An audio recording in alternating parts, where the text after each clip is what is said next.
მადლობა, მოგესალმებით.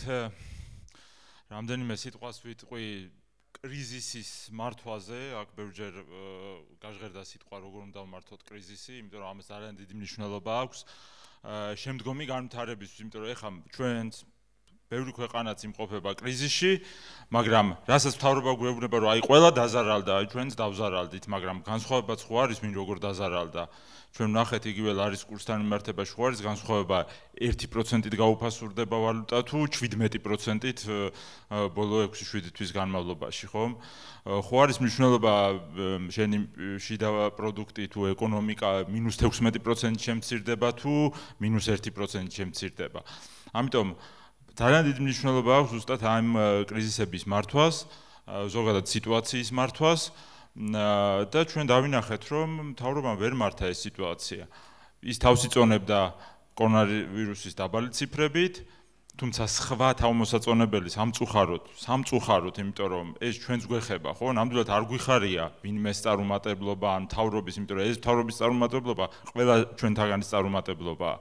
ამიტომ სამწუხაროდ ჩვენ რაც დავინახეთ, უკვე ვერც კორონავირუსს მართავთ დღეს უკვე ვერც ჯანდაცვის სისტემა მოვამზადეთ, ვერც განათლების სისტემა მოვამზადეთ, ვერც ტურიზმს მივხედეთ, ვერც ეკონომიკას მივხედეთ და ჩამოშლილია ყველა, აი რომელი მიმართულებაც არ უნდა ავიღოთ, ყველაფერი არის ჩამოშლილი, ყველაფერი არის განადგურების პირას. ამიტომ მართლაც ერთადერთი მოლოდინი და ერთადერთი პოზიტიური რაც შეიძლება მოხდეს, ეს არის ხელისუფლების ცვლილება და მეორე ისეთი გუნდის, ისეთი ადამიანების მოსვლა, ვისაც აქვთ სტრატეგია, ვისაც აქვთ გეგმები, ვისაც აქვთ გაწერილი სამოქმედო გეგმა. და ყოველგვარი თავდაბლობის გარეშე ვიტყვი, რომ ჩვენ სტრატეგია აღმაშენებლის გუნდს გვაქვს ეს სტრატეგია, ჩვენ არ დაგვიწყი ამაზე მუშაობა რაღაც 1 თვის წინ, 2 კვირის წინ, 3 კვირის წინ, ეხლა უკვე ხდება 1 წელი, სხვათა შორის 1 ოქტომბერს, როდესაც ჩვენი პროექტი ჯერ კიდევ და არა პოლიტიკური პროექტი, არამედ ქვეყნის განვითარების პროექტი ჩაეშვა 1 ოქტომბერს ოფიციალურად ჩვენ მქონდა პირველი პრეზენტაცია, სადაც მაშინ წარმოვადგინეთ ზუსტად 1 წლის წინ ინდუსტრიის, საწარმოების განვითარების გეგმა, ამით დავიწყეთ და შემდეგ მივყევით უკვე ყველა სექტორს. თითქმის ყველა სექტორი მოვიცავით, ინდუსტრიით დაწყებული, სოფლის მეურნეობა, ჯანდაცვა, განათლება, სოციალური სფერო, IT ტექნოლოგიები და ასე შემდეგ. ყველა სფერო მოვიცავით ამ 1 წლის განმავლობაში, ჩვენ საზღვარგარეთელ ექსპერტებთან, ჩვენ ექსპერტებთან ერთად შევიმუშავეთ კონკრეტული გეგმა. სად რას იქმნება? მაგალითად, 9 ინდუსტრიული პარკი ზუსტად თავისი ლოკაციებით სად იქმნება, სად რა წარმოება იქნება, სად რამდენი ადამიანი დასაქმდება. იგივე აგროინდუსტრიულ პარკებთან მიმართებაში, იგივე 3 IT ქალაქთან მიმართებაში, ტექნოლოგიების განვითარებაზე, იგივე ბათუმი, ქუთაისი, რუსთავი. ზუსტად ვიცით და გვაქვს ხედვა რა უნდა გაკეთდეს განათლების მიმართულებით, რა უნდა გაკეთდეს ჯანდაცვის მიმართულებით, რა უნდა გაკეთდეს ქვეყნის უსაფრთხოებასთან მიმართებაში, როგორი უნდა იყოს საგარეო პოლიტიკა, როგორ მოვიზიდოთ ინვესტიციები და სხვათა შორის ამაზე უკვე უბრალოდ გეგმა კი არა გვაქვს დაწერილი, კონკრეტული ნაბიჯებიც არის გადადგმული. იგივე ტექნოლოგიებთან მიმართებაში გიორგი ვაშაძე უკვე რამდენიმე თვეა აწარმოებს მოლაპარაკებებს აი იმ ტექნოლოგიურ კომპანიებთან, რომლებთანაც სხვადასხვა პროექტის ფარგლებში გვაქვს ძალიან მჭიდრო შეხება. და ასე შემდეგ.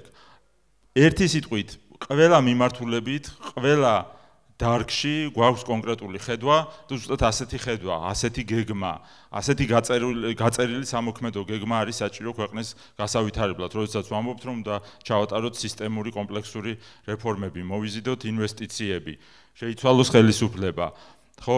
და კიდევ ერთს ვიტყვი, რომ თავარი არის, რომ აი ასეთი კრიზისის პირობებშიც, ხო, შესაძლებელია დავინახოთ ქვეყნის განვითარება.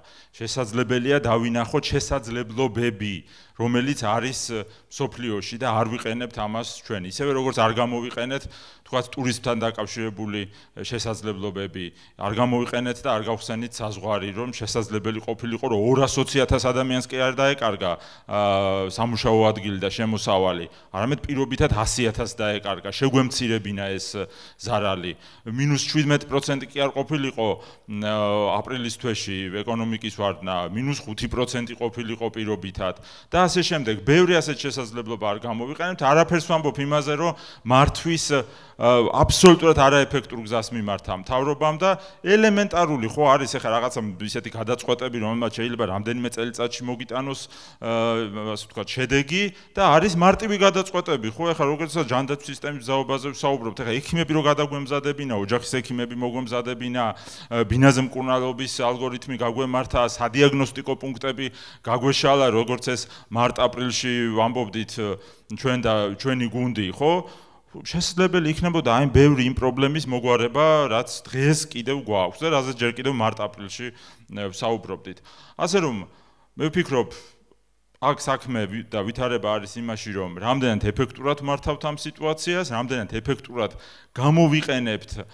შესაძლებლობებს რომელიც კიდევ ერთხელ ვიმეორებ რომ კრიზისის პირობებშიც არსებობს ჩვენთანაც საზღვარგარეთაც და ამას უნდა დანახვა ამას უნდა გამოყენება და ვფიქრობ რომ ჩვენი გუნდი სტრატეგია აღმაშენებელი გიორგი ვაშაძე ამისთვის აბსოლუტურად მზად არის და კიდევ ერთხელ ძალიან დიდი მადლობა მინდა უთხრა ჩვენი გუნდის ყველა წევრს რომელიც აბსოლუტურად ყველა მიმართულებით ყოველდღიურად მუშაობთ მიუხედავად იმისა რომ გაწერილი გვაქვს ეს პუნქტობრივად გეგმები ყოველდღიურად შედის აი ამ გეგმებში ცვლილებები ყოველდღიურად ახალი სტატისტიკა ემატება ყოველდღიურად ესე ვთქვათ მინი კვლევები ტარდება როგორც აი ამ პრეზენტაციის შემთხვევაში რომ სექტორულად რა როგორ ვითარდება რომელ სექტორს რა გასაჭირი აქვს და რა უნდა განვითარდეს კიდევ ერთხელ მადლობა დღევანდელი პრეზენტაციისთვის და წარმატებები საქართველოს და სტრატეგია აღმაშენებლის გუნდს